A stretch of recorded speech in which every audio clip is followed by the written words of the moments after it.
आपण पाहत आहात नॅशनल सर्कल न्यूज। चिखलदरा मेळघाटात भीषण पाण्याची टंचाई सुरू असताना चिखलदरा जनिक शहापूर, आलाडोह, मोथा व लवादा या 4 गावांसाठी बागलिंगा प्रकल्पावरून पाणी पुरवठा करणाऱ्या पाईपलाईनचे काम वेळेवर पूर्ण न केल्याने संबंधित कंत्राटदाराची देयके थांबविण्याचे पत्र मेळघाटाचे आमदार राजकुमार पटेल यांनी महाराष्ट्र जीवन प्राधिकरणाच्या कार्यकारी अभियंत्याला दिले। संबंधित कामाचा चौकशी व कारवाईची मागणी करण्यात आली आहे।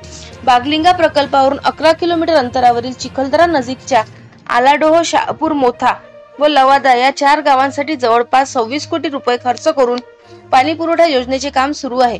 31 मार्च 2024 पूर्वी संबंधित पाणी पुरवठ्याचे काम करण्याचे आदेश होते, परंतु शिव कन्स्ट्रक्शन शिंगणापूर, जिल्हा सातारा या कंपनीने संबंधित काम वेळेत पूर्ण न केल्याने 4ही गावांमध्ये टँकरने पाणी पुरवठा सुरू आहे। मेळघाटात भीषण पाण्याची टंचाई सुरू असताना संबंधित कंत्राटदाराच्या हलगर्जीपणामुळे प्रशासन व नागरिकांना प्रचंड मनस्ताप होत असल्याच्या कारणावरून देयके अदा न करता संपूर्ण कामाची चौकशी व कारवाईची मागणी आमदार पटेल यांनी केली आहे।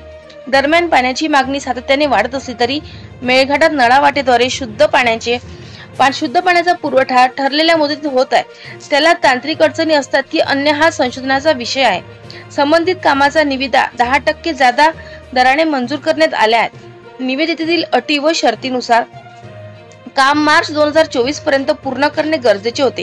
शासनाला त्याची आर्थिक भूदंड व बसण्यासोबत नागरिकांना पाण्यासाठी वनवन भटकंती करावी लागत आहे।